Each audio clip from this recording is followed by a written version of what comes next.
Okay. So, and that's in real minutes, right? Not lawyer minutes? Okay. So,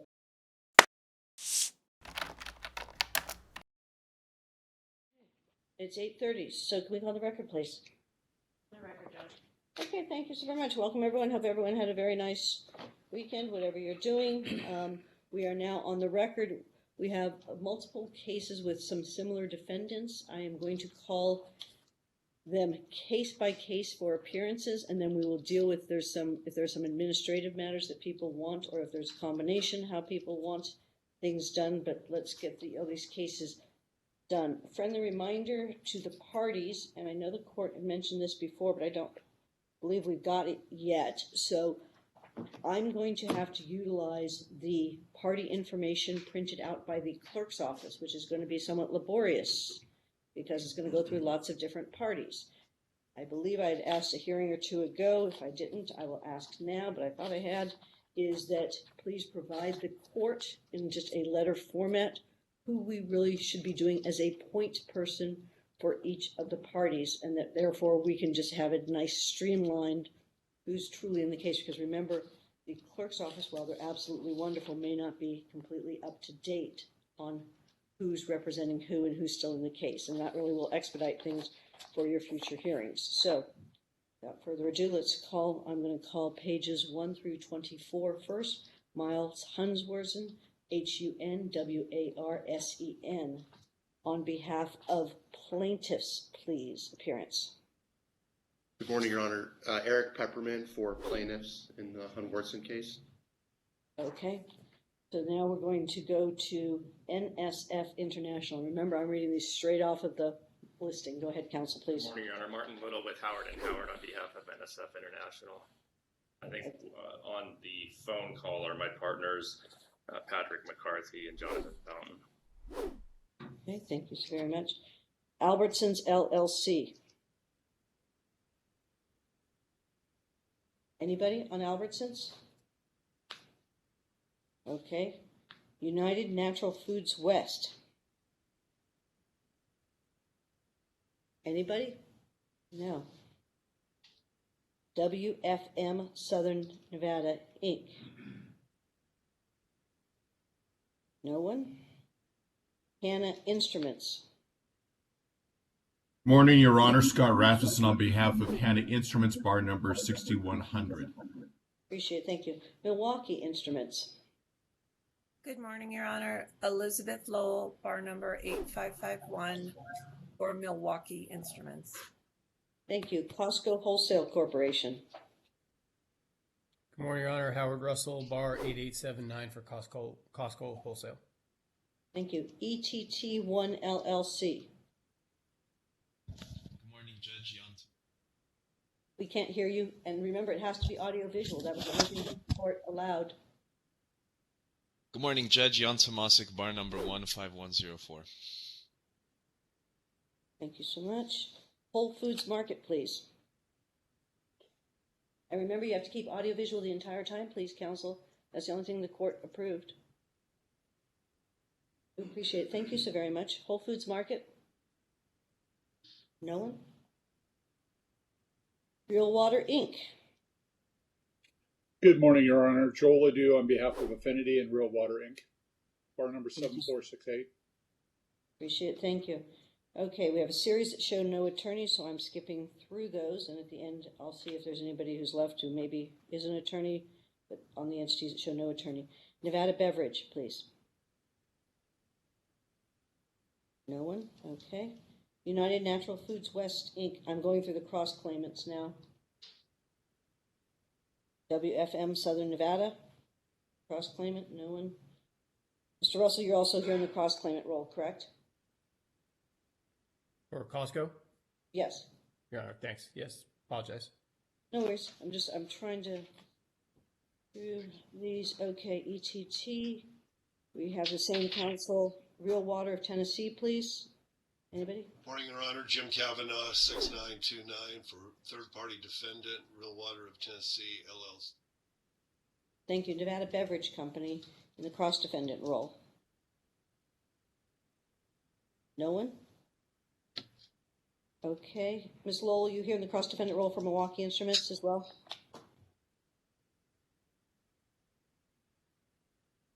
Ms. Lowell, are you here for cross? Yeah, yes. Okay, so you're here for Real Water and Affinity and cross-defendant roles as well, is that correct? Yes, Your Honor. Joel Odou for the Infinity Cross Defendants. Okay, so we just had counsel just come in. Counsel already gone through it, so Mr. Spurlock, you want to walk through all your parties, please, so we can get you, we have you marked as no one for all these, so. Good Are you morning, here Your for- Honor. David Spurlock, 2565, United Natural Foods, West Whole Foods Markets. Hold on. And are you also WFM Southern Nevada, Inc.? Yes, Your Honor.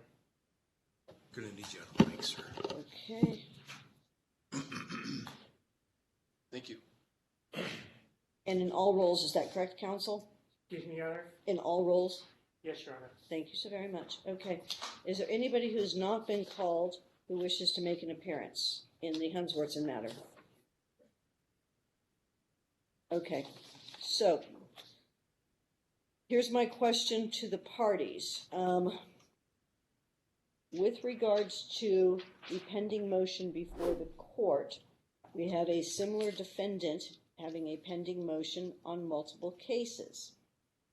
So then the question becomes what the parties want to do, because we have some different parties in some of these different cases.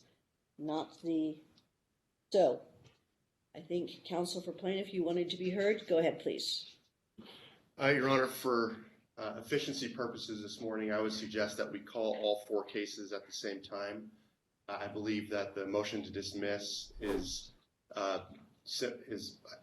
virtually identical in all the 4 different cases. The legal issues are the same, and I don't believe there are any distinguishing facts that would preclude us from calling them all together. Counsel for NSF, since it's your motion, what's your thoughts, please? Thank you, Your Honor. We would agree with that. The plaintiffs may change, but the factual allegations are the same. It's one cause of action, negligence, and we're looking at duty and causation here today. Okay, so let me hear from, does anybody on the Hunsworthson case have a different opinion that they'd like to be heard? If so, please unmute yourself and let the court know. No? Okay. So I haven't yet called Richt, but I'm going to call it in a second in light of the request. So with regards to the Richt case, which is 831880, does anybody have a different request for that? Meaning not to have it heard together. Okay, so let's go through the next one. The next one is the Henry case, 844176. Does anybody request that that be held differently? No? Okay. I'm going to skip over Dealman because we have a bankruptcy issue on that, and so that's not before the court on this particular issue. So let's go to the Kaveh case, 864391, which is pages 54 and 55. Does anyone have a different request rather than having these 4 heard together? Everyone a chance? I don't see anybody in open court because it was their joint request. I don't see anyone remotely. Okay, so counsel, what I'm going to need to do then is, well, we have 2 options. I can walk through the appearances on all 4 cases, or 2, I can hear your argument, hear your arguments, and then at the end of your initial argument say, does it apply differently to one of the different cases, and then call the cases that way. Do you have a suggestion, movement, how you like that handled? I like the latter, Your Honor. So you just let the court know if there's a difference? Okay. Correct. So what I'm going to do then is I'm going to just globally, I'm going to have to call Rick's just so we have these in the record. Madam Court Recorder, can we do it this way? Is that going to be? Yeah. Okay, so as long as I give you the heads up. Okay, so for pages 25 to 47, which is the Richt matter, RICHT 831880, other than the appearances that were made on the entities that were made in the Hunsworthson case, does anybody need to make an additional appearance on Richt? If so, please be heard.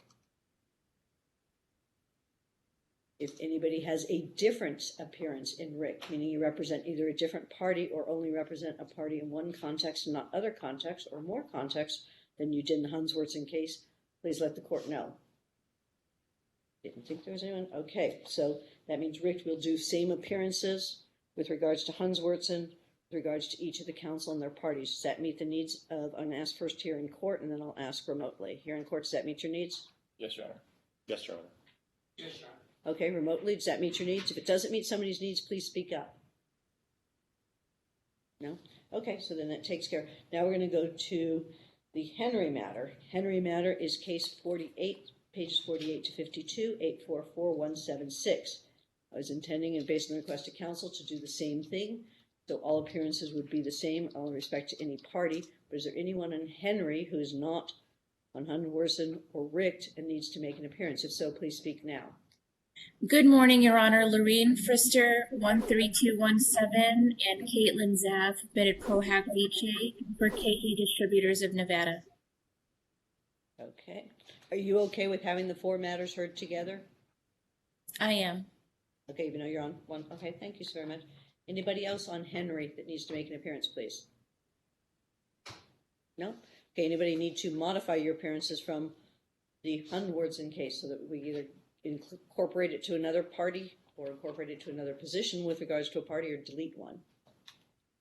No? Okay.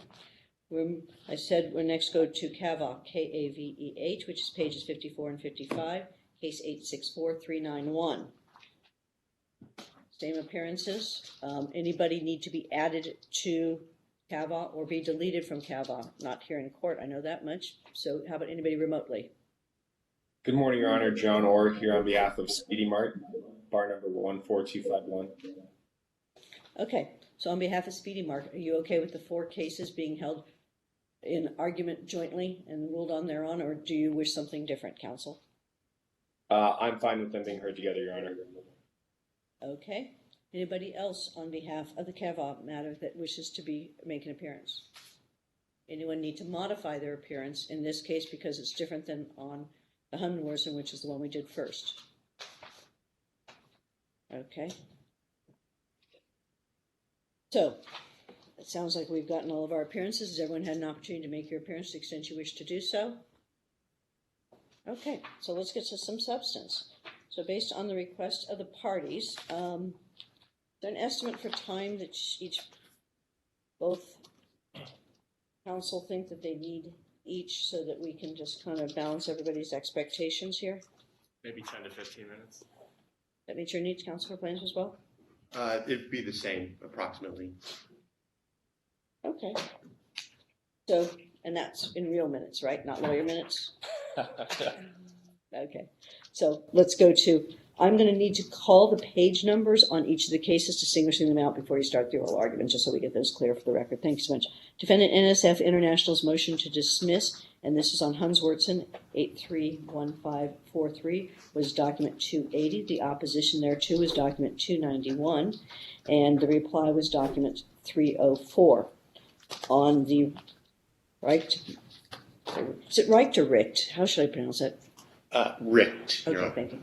On the Richt matter, 831880, there was a motion to dismiss document 251. The opposition was 261, and the reply was 271. On the Henry matter, the motion to dismiss was document 210, opposition 222, and reply was 239. And once again, that case number was 844176, and that was pages 48 to 52. We had that for clarity. And for pages 54 to 55, which is the Kaveh matter, 864391, the motion was documents 44 and 45. It looks like those were filed in duplicate, so we'll have to just address that if there's. And then there was opposition, limited opposition on this one from Speedy Mart, document 52, a plaintiff's opposition, document 55, and a reply, document 62. So for the extent when we're doing the oral arguments, because there was a limited opposition in the Kaveh matter, can we just, I'm going to have Speedy Mart address that at first before I go to plaintiff's general objections, or do you want plaintiff's general objections, limited opposition first, and then go to Speedy Mart? Counsel for Speedy Mart, what's going to meet your needs first? I just realistically, that one's unique of the four. I would prefer the latter, Your Honor. Okay, so have counsel for plaintiffs go first, and then you can decide if you need to add anything. Is that correct? Yes, Your Honor. Okay, then we'll do it that way. Okay, so with pages 1 through 55, with the exception, since we're not dealing with Dealman, which was page 53. Counsel for the movement, go ahead, please. Thank you, Your Honor. In the interest of disclosure, we did argue a similar motion in front of Judge Johnson last week, and she has taken the matter under advisement. Your Honor, we don't dispute that Nevada is a notice pleading jurisdiction or that this court is required to accept the plaintiff's factual allegations as true. However, Nevada still requires that plaintiffs plead a factually sufficient claim against NSF to avoid dismissal. And we believe they failed to do that for two independent reasons. First, consistent with the 2009 Sanchez decision, plaintiffs have failed to allege facts that would impose a duty of care on a third-party facility inspector like NSF International against an unidentified member of the general public. Second, they failed to allege facts showing that NSF's allegedly negligent facilities inspection was the proximate cause of their injuries. Stated differently, they haven't, and respectfully cannot in good faith, allege that NSF's inspection or that NSF had the ability to shut down the Real Water facility or impact in any way the ability of Real Water to continue to manufacture, distribute, or sell this water to either Costco or any of the other retailers to whom these plaintiffs may have purchased the water.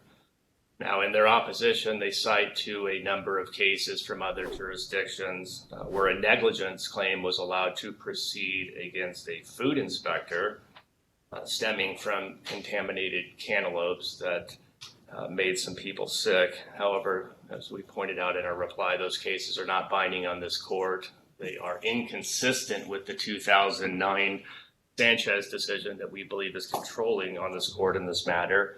And they're also factually an opposite because they involved a food inspector and not a third-party facility inspector. And that's an important point here, Your Honor. In our case, it's undisputed that NSF only performed a facility audit. And they did not test or inspect any of the contaminated water or bottles. And that's a critical distinction, particularly when the plaintiffs have not alleged that NSF's facility inspection would have made any difference in this contaminated water reaching members of the public. Now, I'm going to address duty first and then causation, but I want to step back and just briefly address the sort of the bare bone allegations that have been levied against NSF in this case. In fact, there's only 3 paragraphs with any factual allegations or substantive allegations against NSF. It's paragraphs 25, 204, and 206. And here's what they allege. They correctly state that NSF performed a facilities audit in December 2018 and that NSF found a number of issues which they quote directly from the facilities audit report. Now you'll see in those the quote from that report, the issues were largely paperwork and staffing driven. They then incorrectly state that despite these findings, Real Water received a passing score. That is inaccurate, and in their opposition, they concede that it's inaccurate. The reality is that NSF failed them in the December 2018 audit. Costco and Real Water were made aware of that failing score, and pursuant to Costco's requirements, a re-audit was performed a few months later. In this case, that was February 2019. During the re-audit, Real Water had addressed the nonconformities from the audit, and they received a passing score under Costco's requirements.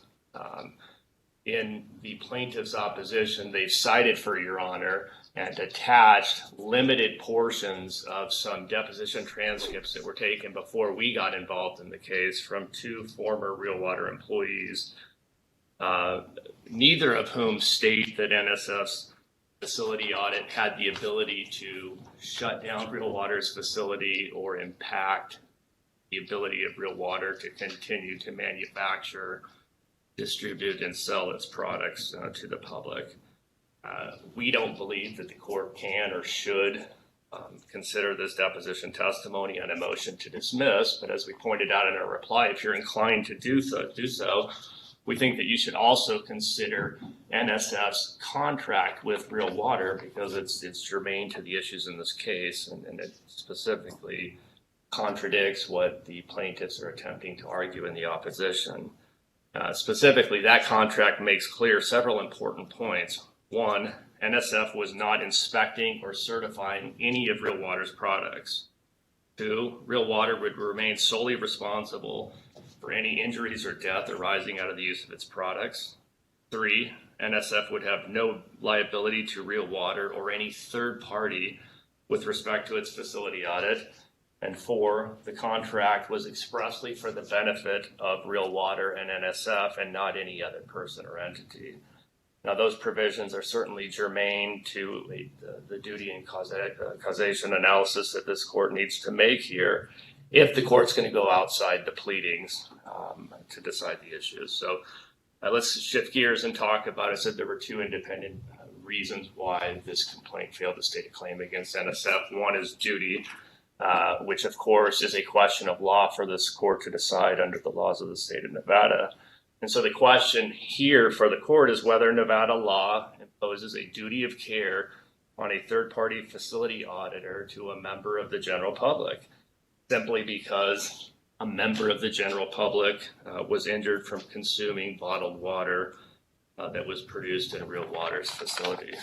Your Honor, as I stated, we believe the 2009 decision, Nevada Supreme Court decision from Sanchez, is controlling here. That case holds, quote, no duty is owed to control the dangerous conduct of another or to warn others of the dangerous conduct except in limited circumstances that have no application here. And what are those limited circumstances? There are two. They have to satisfy two separate elements to be able to fit outside the Sanchez decision. One, a special relationship must exist between the defendants, NSF in this case, and the identifiable victim, which is the plaintiffs. And two, the harm created by NSF's conduct has to be foreseeable. Now, looking at their opposition, they're asking this court to just jump to the foreseeability requirement, the second requirement, and essentially skip over the special relation component, but the Sanchez case doesn't allow that. They have to prove both of those elements to fit outside of Sanchez, and they haven't done that, Your Honor. There is no special relationship at all between NSF, which again was a third-party facilities inspector, and these plaintiffs who were completely unknown to NSF. This is just like the Sanchez facts, where our Supreme Court found no special relationship between a pharmacist and the plaintiffs who were injured in an automobile accident by one of the pharmacy's customers, where the facts in that case showed that the pharmacist was aware or on notice that this customer was a drug abuser. And our Supreme Court said, no, there's no special relationship between a pharmacist and unidentifiable members of the third public. And we think that same rationale extends here.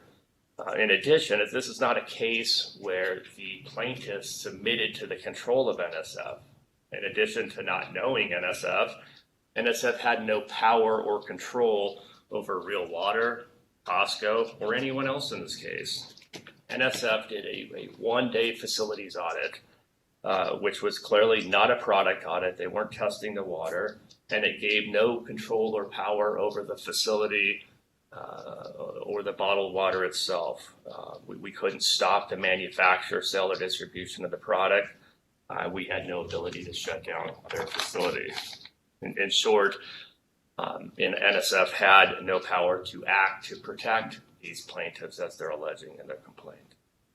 So under these circumstances where there is no control at all, Nevada law demonstrates that NSF has no duty of care to any of the plaintiffs who are simply, as the Sanchez court indicated, unidentifiable members of the general public. And we cited, contrary to the line of bad cantaloupe cases, I call them, that the plaintiffs cited, we cited the Corsi case, which is also not, it's not binding on this court, it's from another jurisdiction. That was also a cantaloupe case, and they took a contrary position to those other cases, and that were similar to the rationale followed in Sanchez, where there is no special relationship, no duty of care. Now, the plaintiffs tried to stave off dismissal by citing to the Good Samaritan doctrine, which has been restated in the Restatement of Torts. But that case, or that doctrine, can't save the plaintiffs, Your Honor. But first of all, that doctrine is not cited anywhere in the four corners of their complaint, nor are there any factual allegations required to substantiate a claim under the Good Samaritan doctrine. But irrespective of that claim cannot be validly alleged in this case, and here's why. We cited the pertinent case law in Nevada that would require NSF first to engage in an undertaking necessary for the protection of third persons of the plaintiffs, which is simply not the case here. NSF's job was to inspect the facility and report its findings to Real Water and Costco. We did that. We had no control over the manufacturer, sale, or distribution of this water, and our contract clearly shows that we did not assume an undertaking on behalf of the third parties. Again, the contract was very clear that there was no, the contract applied simply to NSF and Real Water and not any third parties. But on top of that, there's also three subparts to the Good Samaritan doctrine, and they don't fit those either. One, NSF did not increase any risk that otherwise already existed.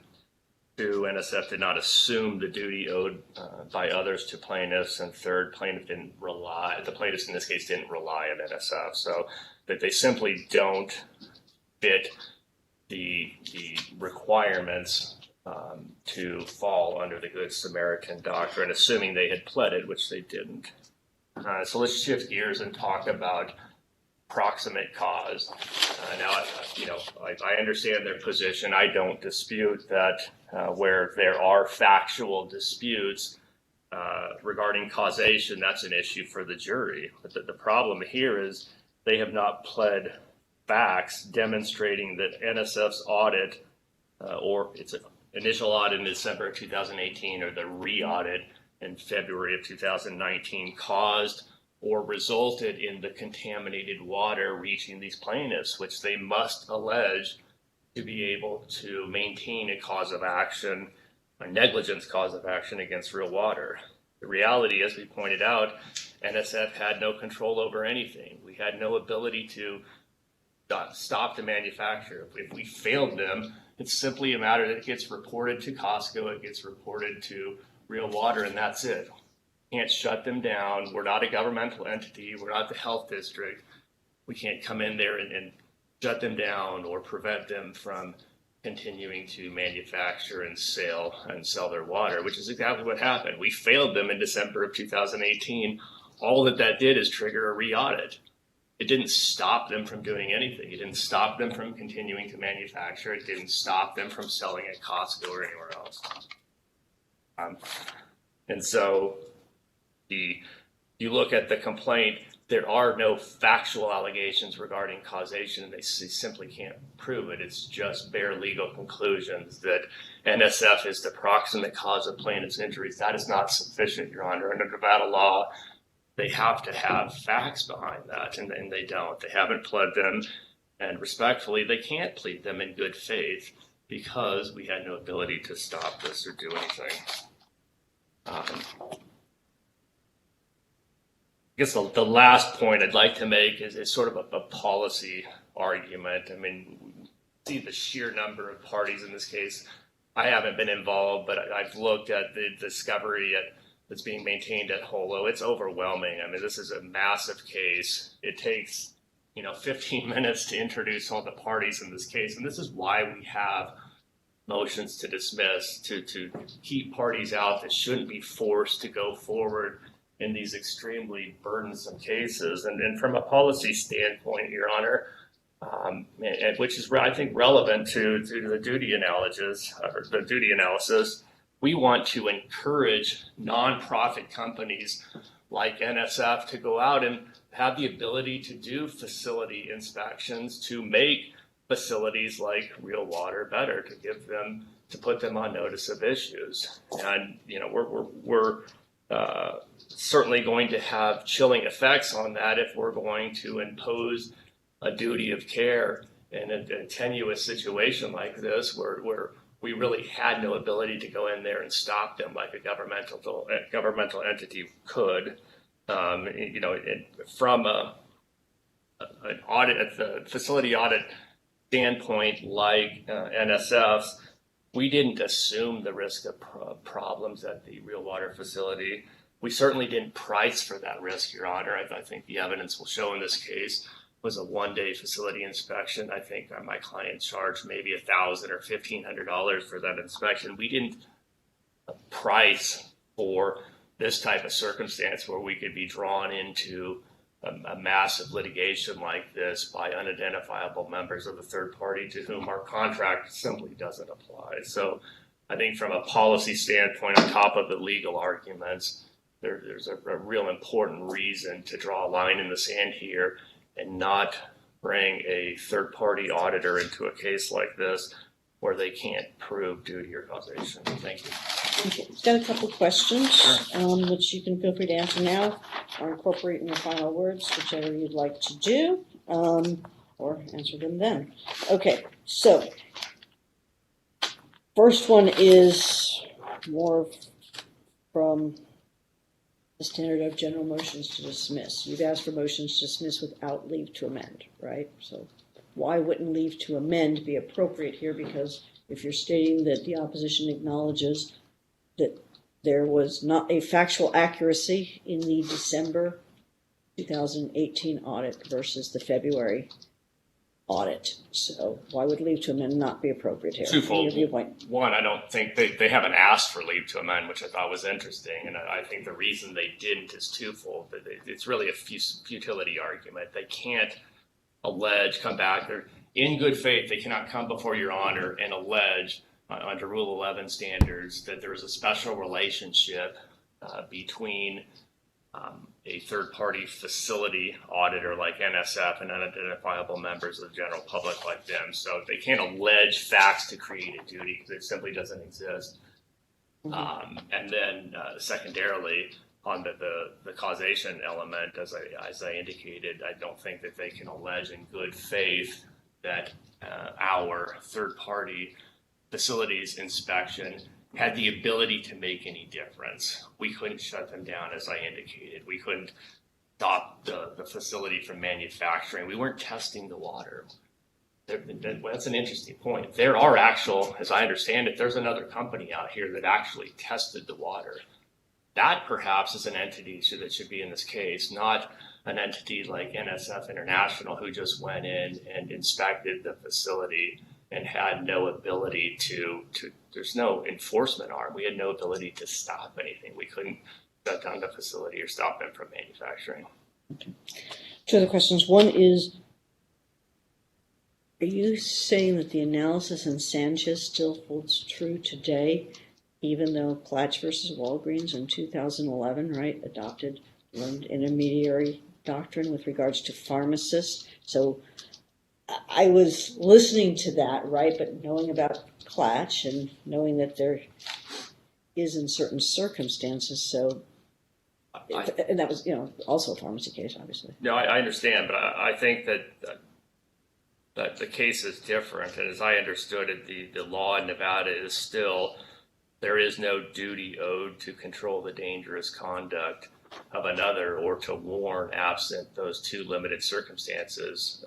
The special relationship and the harm created by the defendant's conduct is foreseeable. I still believe that's the law, and I still think that the Supreme Court's rationale or their analysis in Sanchez is similar. The court said there that, wait a minute, in this situation where the pharmacy was put on notice that their customer was a potential drug abuser, going ahead and fulfilling the drug prescription is not going to open them up to liability for a car accident victim because it's too tenuous. So I think that analysis still applies. But certainly the law, the no duty part, and the having to create or have them having to prove those two separate elements, I still think that's good law in Nevada, and I don't think that they can prove that. They can't show a special relationship here. Third questions. The procedural question. While I appreciate both sides would like this court to look at documents outside the pleadings on a motion to dismiss, a lot of the references, right, is that the contract only provides X. Isn't that the court's concern here is it appears that it's more of a factual determination of what the contract actually says within the scope of the obligations, which would lie either to establish or not establish, right?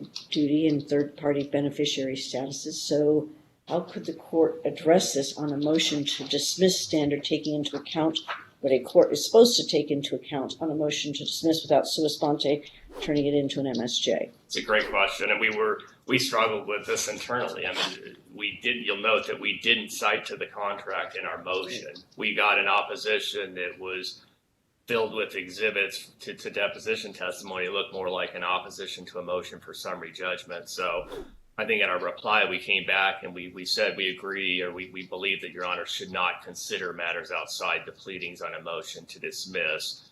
But we felt that in the interest of completeness, if Your Honor was going to consider that stuff, or because you had perhaps been tainted by seeing, snippets of depositions and not even the whole depositions, that I haven't been tainted. There's okay, actually sure. a recent Supreme Court bad case, word, right? Bad choice of words, Your Honor. Having seen that, we felt that, in the interest of completeness, we should attach the contract in the event Your Honor was inclined to consider that deposition testimony. So that's the only reason we did it. I think the correct answer is what you said, which is the court should not consider matters outside of the pleadings. I appreciate it. Thank you so much. Thank you, Your Honor. Counsel for, and that was your argument for all four, is that correct? Do you need a carve-out additional thing with regards to the Speedy Mart and the Kaveh case? I do not, Your Honor. Okay, thank you so much. Counsel for plaintiff, go ahead, please. Thank you, Your Honor. So,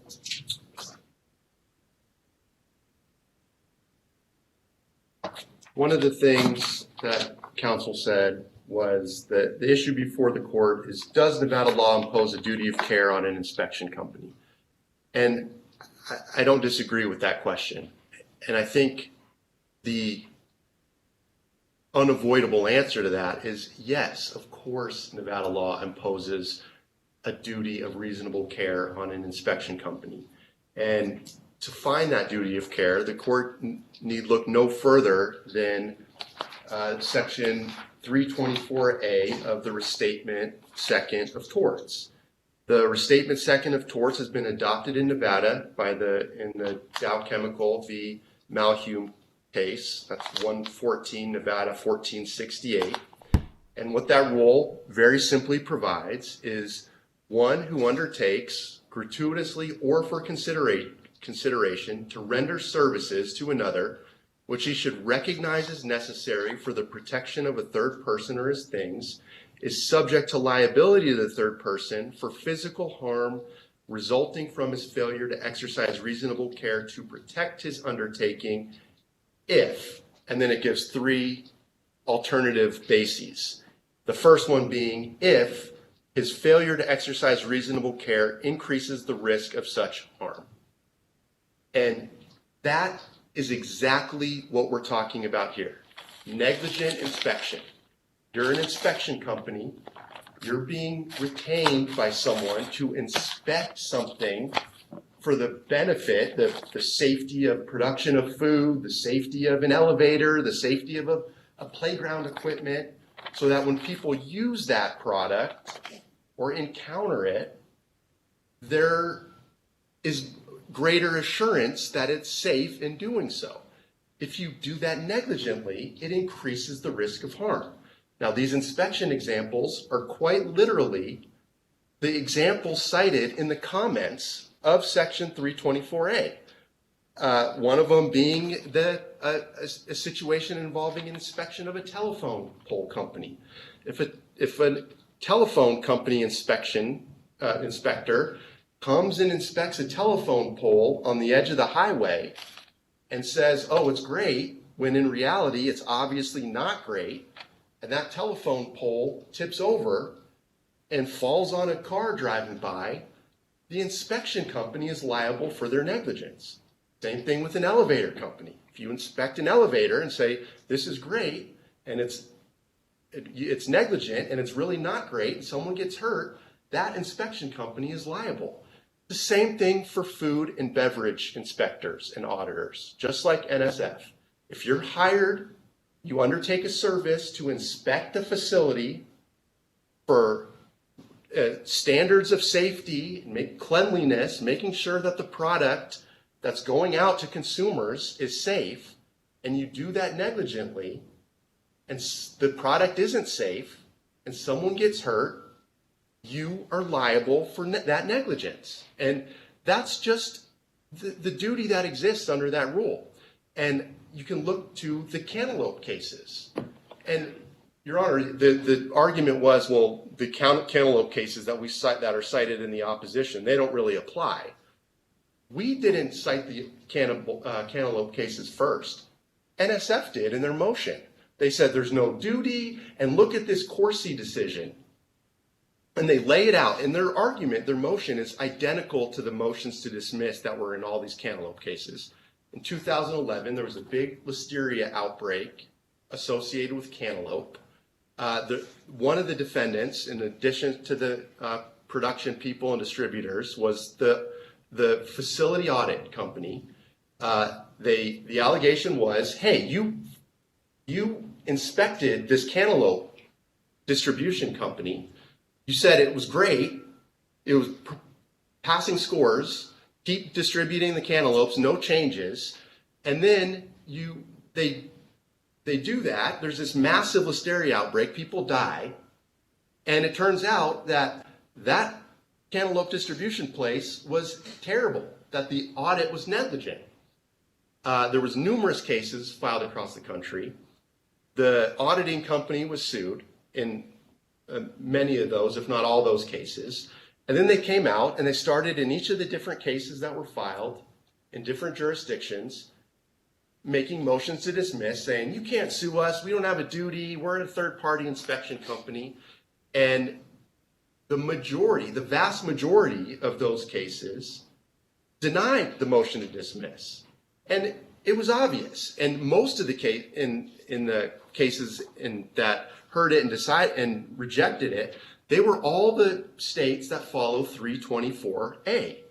And I would direct your attention to the most compelling cantaloupe case, which is the Robertson v. Frontera Produce Ltd. And that was the federal district court opinion in Oklahoma. And that court lays it out perfectly and explains it. No, there's a common law duty. You're inspecting a company. There's just a known risk, that there's a risk of harm. You have to exercise reasonable care. They cite 324A. All the comments of 324A, the inspections of telephone poles, the inspections of elevators, they're factually indistinguishable.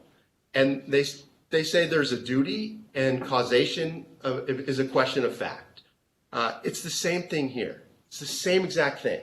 They don't cite the majority cases. They cite the one outlier case that denied the motion, or that granted the motion to dismiss, without any reference to 324A at all. That I think it was at Wyoming or Montana, which it wasn't clear that they even followed 324A. Regardless, the one outlier case in the vast minority, they hold up as applicable until we cite the overwhelming majority of the same cases in other jurisdictions denying the motion to dismiss. And now it becomes, oh, we're citing the cantaloupe cases. They don't apply. They're not persuasive. They're factually an opposite.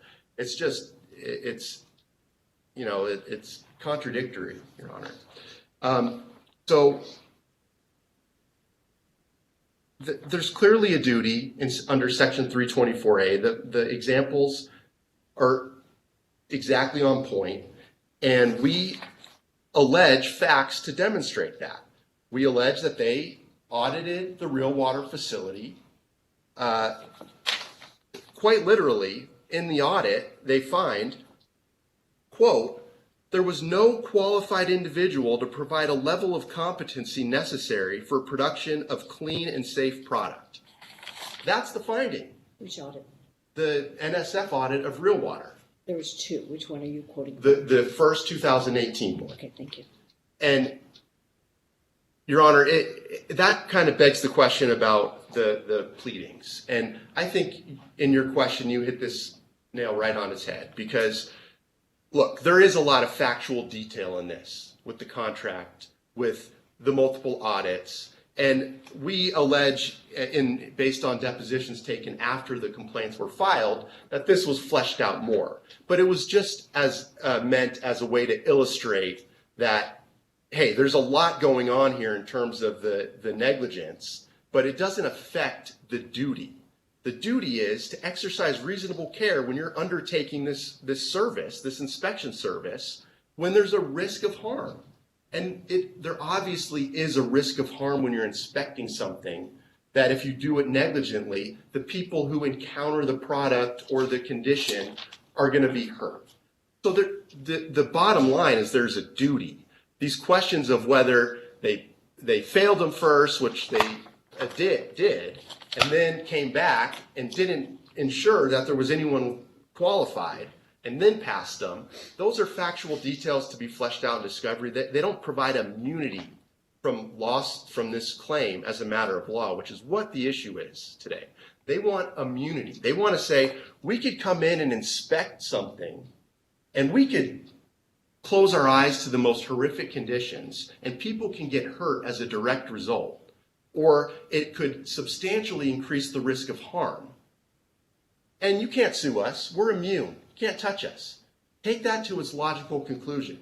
The results would be absurd. If I hire an inspection company to inspect the safety of a children's playground, and that inspection company comes out and doesn't even look at it and signs it off when there's dangers and risks, and then kids come play on it and get hurt, it's beyond any question that inspector should be sued for their negligence. They're at least capable of being sued. To grant immunity is not supported anywhere under the law. And that gets me to the Sanchez decision. The Sanchez case is totally irrelevant.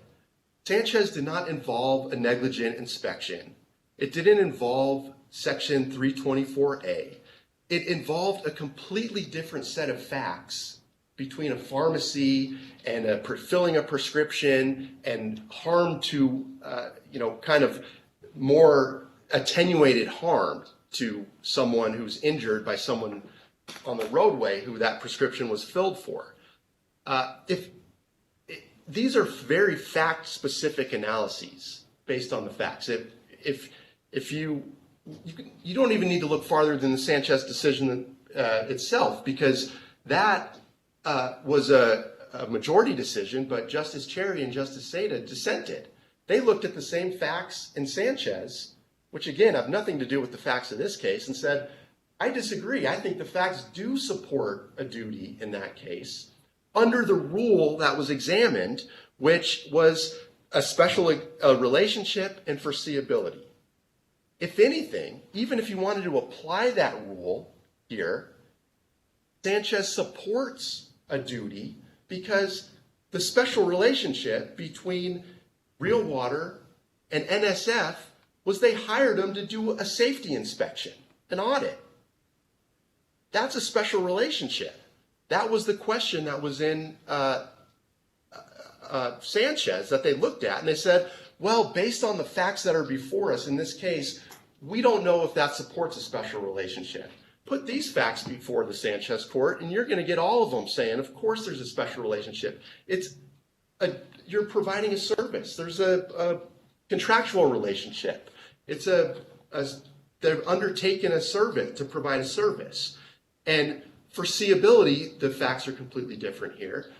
Of course it's foreseeable. You're inspecting the safety procedures and the cleanliness and the production facilities of a bottled water. course it's foreseeable that if you do that negligently, people who consume that product are at greater risk of harm, which is the simple test.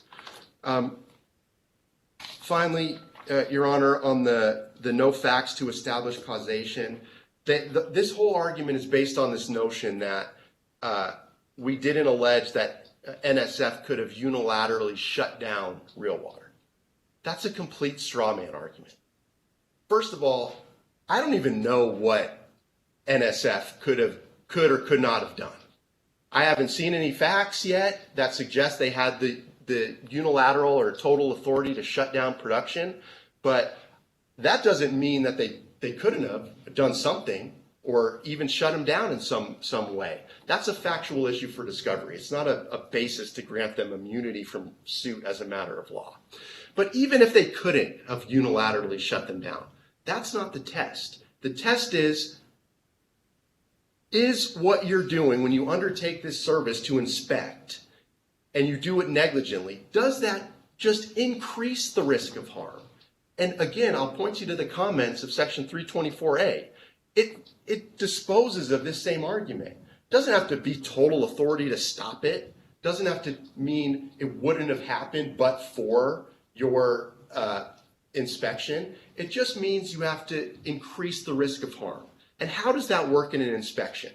It works when you say, hey, there's no one here competent to make a safe product. Your facilities are unsafe and you can't make a safe product, but we're not going to fail you. We're not going to give notice that you failed or that this is going on. We're going to pass you and give you some sort of cloak of authority to keep doing what you're doing like it's perfectly safe. So that means it's less likely someone's going to look at this and say, hey, maybe we shouldn't be selling this product in our stores. Or, hey, maybe we shouldn't be working with this company until these things are fixed. Those are factual issues in discovery, and they easily satisfy the requirement to increase the risk of harm. So I just want to touch on your last point about leave to amend. And we didn't... Question, not point. Or your question about leave to amend. We didn't formally ask for leave to amend because we do not think leave to amend is necessary at all. If the court disagrees and thinks that there's something insufficient about the substantial factual allegations that we levied, to give notice of a fair claim, then we can do that. But again, I don't think leave to amend is necessary because we allege a negligent inspection claim. Simple. You undertook this service to inspect. You did it negligently. We list a number of reasons how they did it negligently. As a result, this Real Water unsafe product was continued to be distributed, and plaintiffs consumed that water and they suffered injury. Those are factual allegations to give notice of a negligent inspection claim. They're sufficiently pled. Any of these arguments about the contract or what they could have done or if they had any control or if they failed them and then passed them or did it right or acted negligently, those are questions of fact. They're not bases under 12b-5 to dismiss a negligent inspection claim. So with that, Your Honor, unless there's other questions, I'll be done. I do have. Are you saying it's paragraph 212, right? In Hunsworthson, a little bit different numbering on different ones, right? Are you saying that that's accurate? Or is that conflating two different inspections? It's the one that says, in their findings, defendant NSF determined that, among other things, that no current staff members had completed HACCP, hazard analysis, critical control point, and training. There was no current hazard analysis study completed. Areas within the facility were not in appropriate hygienic condition. Product additives were being stored in containers that were not adequately labeled or did not match the label, and that, quote, bracket, little t, at bracket, there was no qualified individual to provide a level of competency necessary for production of clean and safe products, semicolon. The QA director has left the company, period, end quote. Despite these findings, the Real Water facilities continue to receive a passing score. Is that one of the audits, both of the audits, a combination of part of the analysis from the December audit with the determinative statement from the February audit, and is it accurate? Those are bundled questions, but it's really, again, the heart of the question is this accurate? No, I understand the question, Your Honor. And yes, in short, this is accurate. What happened was they came out in the 2018 and they did make these findings. And they've made everything that we quote in the report. These are the findings. Are you saying there was a passing score in 2018 or Well, a separate audit? It was before the passing score. There was after these findings, they scheduled a re-audit based on these findings. And then they came out again in early 2019. And they gave them the passing score in early 2019, but none of these things had been remedied or changed. How do you know that? Does the report that you're referencing in paragraph 212 of Hans-Ortson, which I'm just using an exemplar, but the paragraph exists, the 9th cause of action and each of the other ones as well, that those same issues existed? Or does the 2019 report say that they were fixed? And you all dispute that? I'm just trying to get the sense of where this is. It looks like it's part from 2018 and part from 2019, but you all are much more familiar with your case, so. Yeah, so again, factually speaking, what happened, and we are getting outside the pleadings. But I'm not, because you say despite, it's in the pleading, it says despite these findings, right? And these refers to the ones immediately prior to. It doesn't say there was any intervening audit or despite additional findings. That's why I'm asking the question. Are those findings straight from the 2019, which was the pass score? Or were those findings from 2018 and the pass score was 2019? Do you agree with counsel or the movement's statement that those are excerpts from both? These are, the quotes are statements from the 2018 findings, which in areas gave them passing scores with respect to some of the inspection points. With respect to the qualified individual, no qualified individual provide a level of competency necessary for production of clean and safe product, Real Water purported to hire someone for that position. And then NSF came back out in 2019 and did not meet with this person, did not do anything other than say, oh, now you've hired someone with this job title or assigned this job title to someone. And then gave them, well, you know, Your Honor, I'm actually not sure if the first 2018 was all passing scores, but there was a re-audit to follow up on some issues. Either way, the allegation is that they were out there, they found all these problems, they negligently failed to exercise reasonable care in addressing them or disclosing them, which increased the risk of harm for continued production of unsafe water. That's the crux of the claim. But is it accurate? Is where the court was trying to ask the question, right? If you're citing things that happened in 2018, at least from the complaint, right? So it says despite these findings. So, right, plain language would be that refers to the findings right above it. Is that correct? Yes. Okay. So if it's these findings, real water facilities continue to receive a passing score. That's the reason why the court was asking the question about the accuracy, because when I read I read them all, but obviously when you read the opposition and then the reply, it seemed in the opposition that it was phrased differently than the complaint.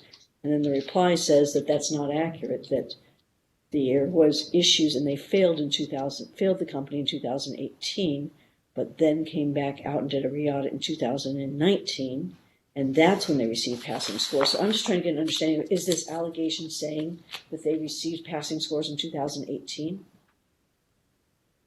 And if that is what it's saying, then is that accurate? Well, and I'm not going outside the pleadings, I'm going straight to the pleadings, you know what I mean? You read that paragraph, right?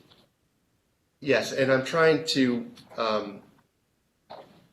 because it's more nuanced. There are different categories on the inspection form. And so they passed them, they received all these passing scores in various spots. And then there are comments. And then they did a re-audit based on some of the comments. And then on the re-audit, they didn't correct any of the problems. And then they passed them then. So it's a it's a kind of a combination of the two audits to say, hey, you were out there, you inspected them over these two audits, you found all these problems, and then despite all these problems, without any type of reasonable assurance that they had been corrected, you continued to give them passing scores.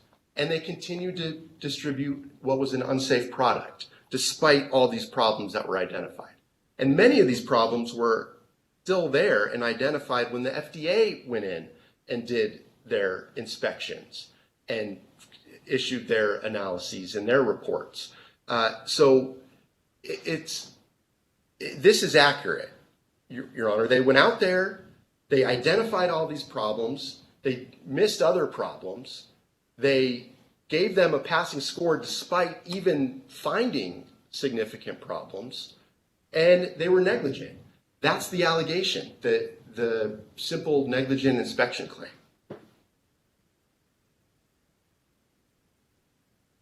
Are you saying there's any Nevada case that recognizes negligent inspection? Well, I'm saying that there's... Or is it, you're just calling it negligent inspection, but you're saying it's a negligence claim that applies to inspectors?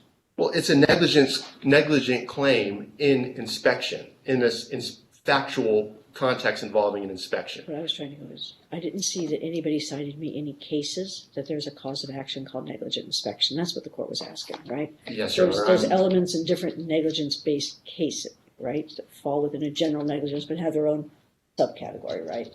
It's a negligence claim. Okay. So Yes, it's a Your Honor. general negligence claim, you're just applying it to the inspector, is that correct? Correct. Okay, no worries. Thank you so very much. Okay, Counselor NSF, before I get to you, let me find out with regards to Speedy Mart with the Kaveh case, okay? If they wish to be heard on that one, and then we'll circle back to you for final words.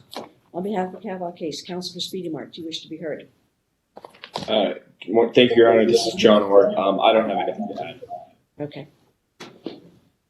So then we'll go back to Counselor Movit. Go ahead, please. Thank you, Your Honor. Very briefly, what they quote from the 2018 failed inspection resulted in a failure. It resulted in a 6.7%, which was a failure. And in their opposition, they acknowledge that fact, which is the whole purpose for the re-audit in 2019.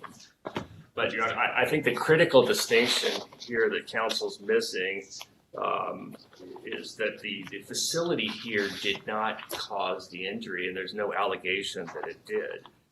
There is no allegation that we're somehow fit into the listeria type cases, the cantaloupe cases. The issue, as I understand it from the pleadings, is that Real Water did something to the water itself. They added something that caused this, not that there was some bacteria that got into the water from the environment of the facility. And that's a critical distinction, because NSF did not test the water, and there's absolutely no allegation saying that we did or had some obligation to.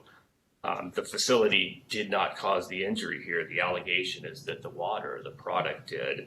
And critically, they don't explain what NSF did or didn't do in this case that caused the adulterated water. And that's critical. We went in on a limited basis for one day, $1,000 or $1,500, and we inspected the facility. And if you look at the failures that they quote from the report, these are paperwork or staffing issues that they didn't have there, or they couldn't prove that they had their HACCP plan. They couldn't prove that they had an individual, a supervisory employee there to supervise that HACCP plan, and they cured those issues on the re-audit. This is a case about adulterated or contaminated water, and they're not alleging anything in this case that we did or didn't do that caused that water to be contaminated. As I understand it, it's something that Real Water did, and certainly nothing that would be discovered during a facility inspection. Perhaps during a testing of the water, but that wasn't our scope. That wasn't our. And Your Honor is correct. There are no cases in Nevada that deal with a negligent inspection. Certainly not a negligent facility, a third-party facility inspection. What we have is the Sanchez case that says there's no duty to control conduct of a third party unless you prove a special relationship and foreseeability. And they haven't shown a special relationship here. Quick question, because you cited a couple of different paragraphs. You were focusing on the other complaints rather than Hunsworth's, I think, in your citation. So do you concur that the 9th cause of action has the same paragraph assertions vis-a-vis your client, even though the numbering may be different in the 4 complaints? Is that correct? That's correct. Okay. So it doesn't, where I'm just going is, are you contending that there should be any different in the court's analysis because of the numbering of the allegations, or is 9th cause of action regardless of how it's numbered, or some third option? No third option. It's the substantive allegations are the same. The numbering may be different because of just the fact that they're different parties. I'm going to ask Counsel for Plaintiff just to concur. Counsel for Plaintiff, is that correct in your 9th cause of action? The allegations are the same, even though the numbering itself may be different? Yes, Your Honor, that's correct. Okay. So, I'm just trying to make sure that everyone's saying that I'm looking at, 4 things that should be treated the same, if there's not a difference, okay, other than the Speedy Mart women's opposition. Here's the court's ruling. The court's ruling it needs to deny the motion to dismiss without prejudice. Realistically, here's going through the different analyses. The court is not sua sponte turning it into a motion for summary judgment. Parties wanted a motion for summary judgment. Sophisticated counsel know how to file it and know what's necessary. Nobody put it under Rule 56, so the court's only looking at what it can look at on a Rule 12 motion. I'm not turning it into a 56. I'm not taking into account that which would be under a 56 standard. So under Rule Standard, you all know, we cited the Standard Nevada case law, so I'm incorporating the Standard Nevada cases that are on a Rule 12 standard. Here what we're looking at is whether or not it was focused on 2 of the prongs of a negligence claim, a general negligence claim, and those were duty and causation. When I look at duty, there was basically 2 different arguments with regards to duty. One was that the Sanchez analysis should be applied here, that even though there was Clatch versus Walgreens, which changed some aspects of the global concept of the fact that you needed the special relationship, still would have been the general concept that this court should be taking into account and the foreseeability aspect. Realistically, while duty may be a question of law, here it has a lot of factual aspects that the court cannot rule on the motion to dismiss standard. And I appreciate the excellent oral argument and the excellent briefing because you all highlighted that. Highlighted is realistically, as you look at the Nevada Supreme Court cases, parts of the duties are things that may come under a contract. The court does not have the benefit of the contract. It was not incorporated into the pleadings. The court doesn't know the scope of what was actually specifically provided for, or who were the intended beneficiaries. Was it just a 2-party contract? Was there an intended third-party beneficiary? The court hasn't been provided any of those information, and those are factual distinctions. Would this be something like somebody checking the air conditioning and then somebody doing a slip and fall on a totally different floor? Okay, or is it nexus connected? Is it the light poles? Okay, it may be, it may not be. The court's not making a ruling because the court doesn't know, because you all haven't provided me the information. And those are a lot of factual analysis with regards to the scope of the contract. So therefore, the court cannot rule on the duty aspect with regards on a motion to dismiss standard. I can't even find whether there is or is not a special relationship, because it'd have to have the contract to know. Contract to know whether or not there was intended third-party beneficiaries or not. The scope of the contract. What was, quote, the facility inspection? Was it like it's articulated in paragraph 212, and I'm taking Hunsworth's as an example, that the fact that there was no qualified individual to provide a level of competency necessary for production of clean and safe product, whether that is, meaning it's tied to the potential causation, which I'm going to get to in a second, or not, realistically, whether or not that's tied to what was passed and what was not passed. The court doesn't have all that information. Those are just a few examples of a lot of the factual aspects that would preclude this court being able to give the duty analysis as a matter of law, and really even going to the prongs, taking Sanchez into account for those global concepts, really wouldn't get to the court being able to determine those based on the lack of information provided to the court. So that went through the special relationship, the foreseeability, the Sanchez type concept. Then we have the Good Samaritan. Realistically, it's the same thing for the Good Samaritan on the duty. The court's fully cognizant of the restatement section 324, but you've got the same issue there on both sides is, well, do those comments that are in 324 apply here or not?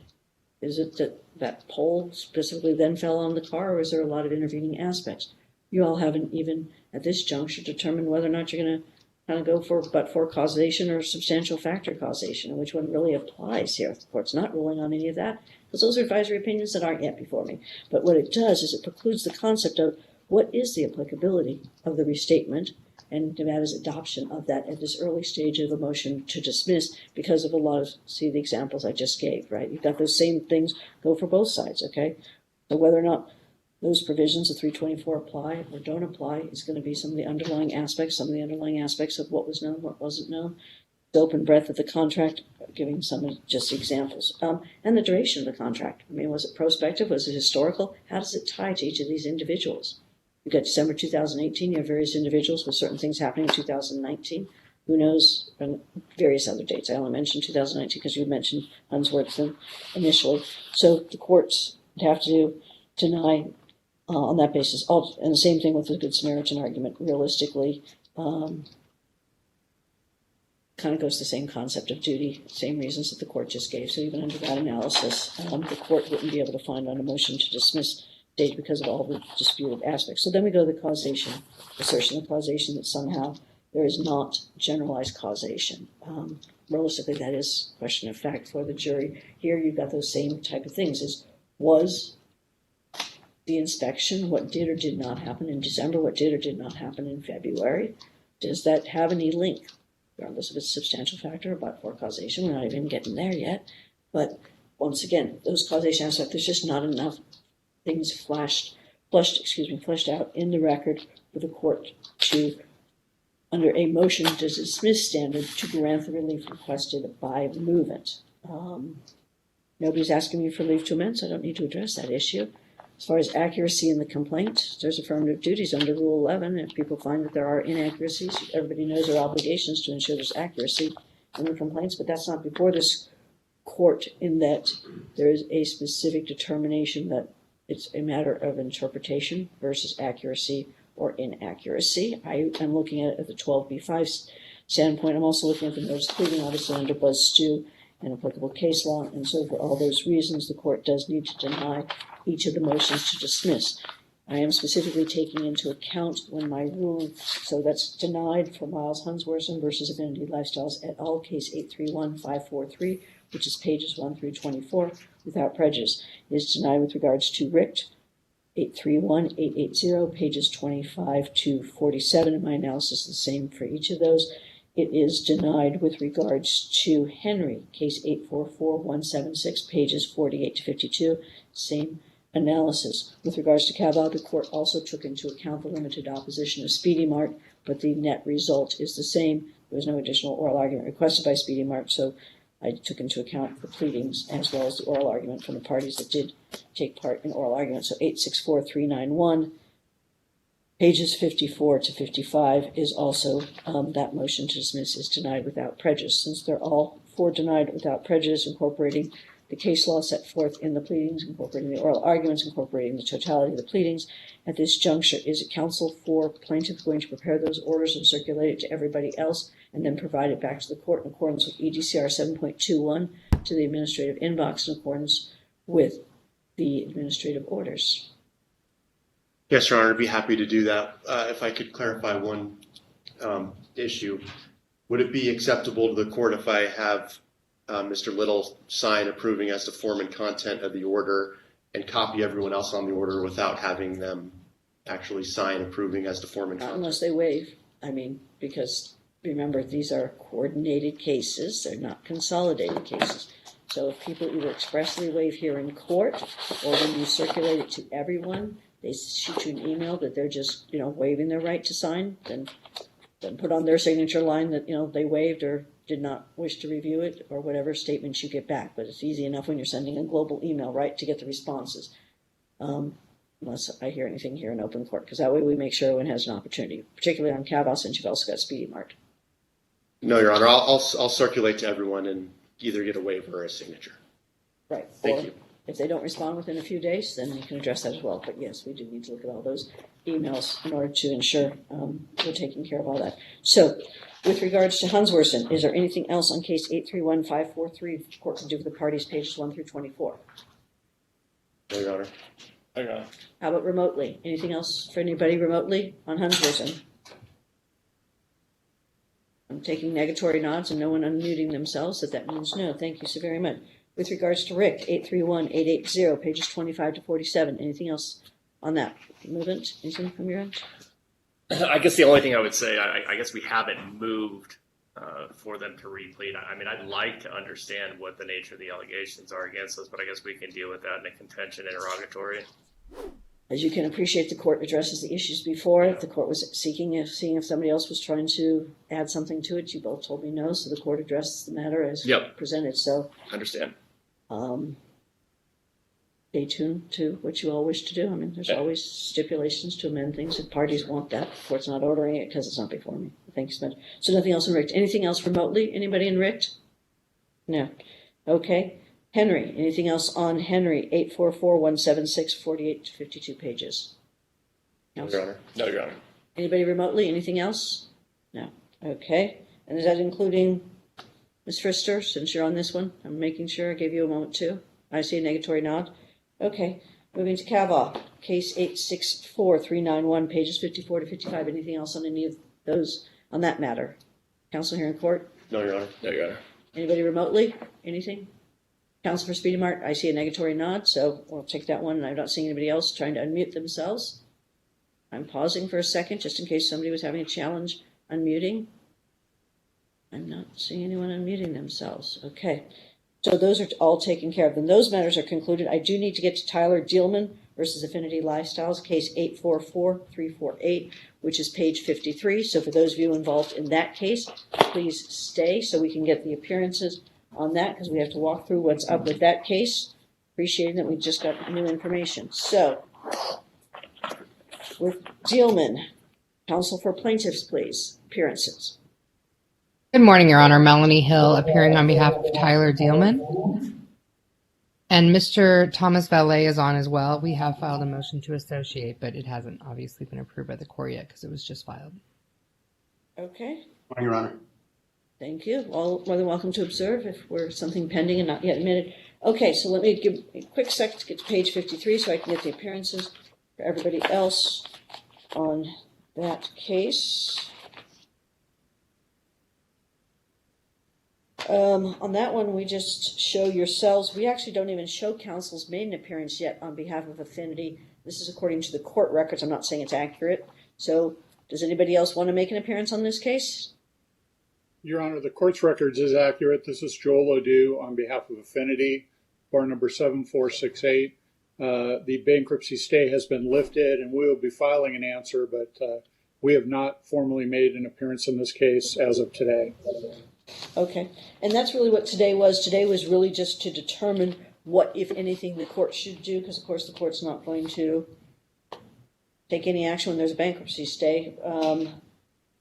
But we wanted to make sure. So what is needed in this case? Do you all need the court to set you up for a hearing? Do we want to wait until, so do your client, anybody else does, at least we have one answer and then we set you for a Rule 16? Or would you like me just to leave it as is with the fact that I've been told the bankruptcy stay has been lifted and just wait and see what happens next? What's in the best needs of this particular case? Counsel for plaintiff, I'm going to ask you because you're the plaintiff. Your Honor, I think we could set it for a Rule 16. I know that Mr. Odou and I were speaking this morning by email, and he sent me a couple stipulations so that we can get the case coordinated, and we're going to enter into those soon. Okay. Do you want to follow the normal process where the answer is actually filed first and then we set you a Rule 16 by the answer? Or since I have both of the, hold on, let me go back. It looks like right now it just shows a plaintiff and singular defendant. Is that correct, counsel for plaintiff?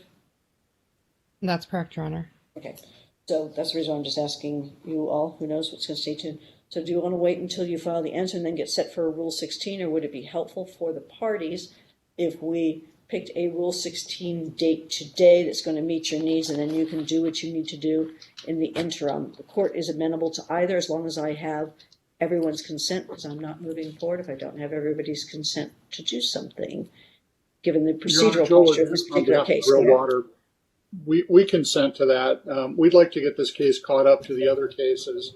There's some depositions in the other cases that are happening, and we want to cross-notice those so that they don't have to be taken twice. So we absolutely are in agreement to set a Rule 16. We'll get our answer on file forthwith.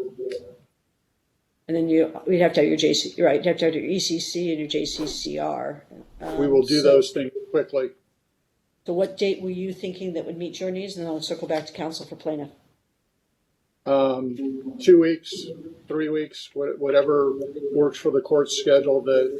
There's some depositions coming up in early June, so we would like to get this going as quickly as feasible. Well, from a court standpoint, just so everyone's got a heads up, I mean, I can put you at 8:30 on a Tuesday or Thursday, but realistically, let me know what's feasible with what you think you need to get done, because remember, unless I have both parties' agreement, you get the standard rules, right? So. Your Honor, we're fine with the proposal by Mr. Odou. The 6th or the 8th of June would work for me. With Actually, preference I'm traveling for the depositions those days. Could we do it the following week? I'm pretty open. I could do the 13th. I heard the court say Tuesdays, or the 20th, whatever the parties, whatever would work. And Melanie, I'll send you the information on the deposition I'm traveling for. It's on this case. Sure. I could do the 15th. If you all want it the week of the 30th, okay? It's a matter of what you need to get done, where you want to be, that meets all parties' needs in this case, right? So, because if you have a pro hoc, did the pro hoc just get filed? Because yeah, the motion to associate has been filed. quick look. Give me 1 second. I'm quickly checking, because when you say just filed, you really mean like today just filed? Because I did not see it last night when I was double checking. That's correct, Your Honor. Okay. So we didn't want to violate the stay, so we were holding off on filing it until the stay. There's nothing negative. I remember not seeing it, and I was sometimes when the systems take a little bit over the weekend. So, Your Honor, I would suggest maybe setting the ECC at the end of June, and then we'll, via stipulation, resolve the other issues, because the deposition I'm traveling for is a Real Water employee in Houston, Texas, and I'm leaving fairly soon for that. But I can work with counsel on a stipulation just so we can do some things while we're waiting for everything to officially get filed and done the correct way. Mr. Odou, she mentioned the week of the 30th. Are you available on that Thursday, the 1st of June? No, that's I will be in Houston, Texas for the deposition. That's going to be the following week. Okay. Or depositions, possibly plural. So I could do the 30th as well if we want to do it before the depots, but otherwise I'm fine with the end of June. Okay. Yeah, let's just set it at the end of June, and then we can stipulate to allow the deposition to go forward in this case around the fact that we haven't completed all of our initial disclosures, if that ultimately happens. Would you want June 20th at 8:30 then? Yes, that would work. Rule for us, 16. And counsel, I believe you meant a Rule 16 conference, right? Yes, Your Honor. Okay. Your Honor, I'll actually be out of the country on the 20th if we could do it. Okay. The following. Then we have to move it to the. Okay. Then we have to move it to July. Or July Mr. Valet 6th. could handle it as long as he's been admitted by the court. That might give the court time to rule on that motion. Remember, local counsel required under Supreme Court rule. Both parties be familiar. I mean, I could do July 6th. You're correct, Your Honor. July 6th would work. July 6th, would that work for you, counsel, as well? The 26th, Your Honor? No, July 6th. Oh, July 6th. That's fine, Your Honor. Okay, we've got a busy 8:30, but we'll just add you to our 8:30.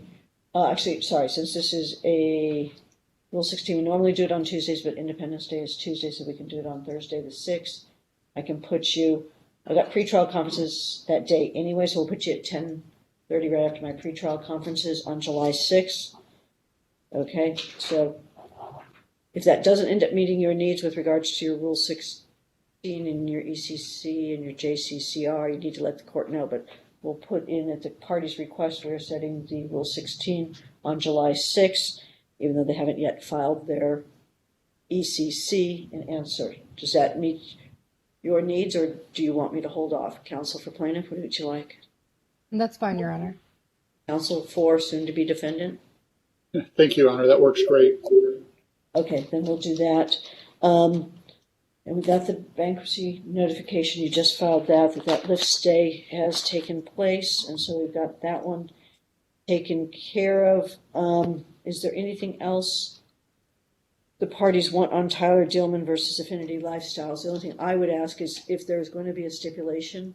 Obviously, since it was filed this morning and I'm already on the bench, right, I can't have had a chance to look at that motion. Otherwise, sometimes I say if there's a non-opposition to it, then the opposing counsel, once they file their answer, could also file a non-opposition, and the court could evaluate it for advancing it under EDCR 2.23 and granting it under EDCR 2.20.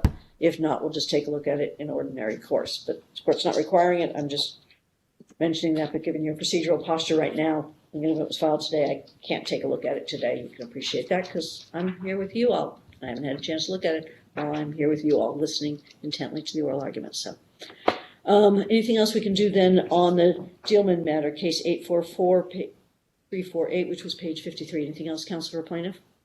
No, Your Honor. Thank you. Anything else soon to be defendant? No, Your Honor. Thank you very much. Thanks so much. I still have a couple other boxes that are on.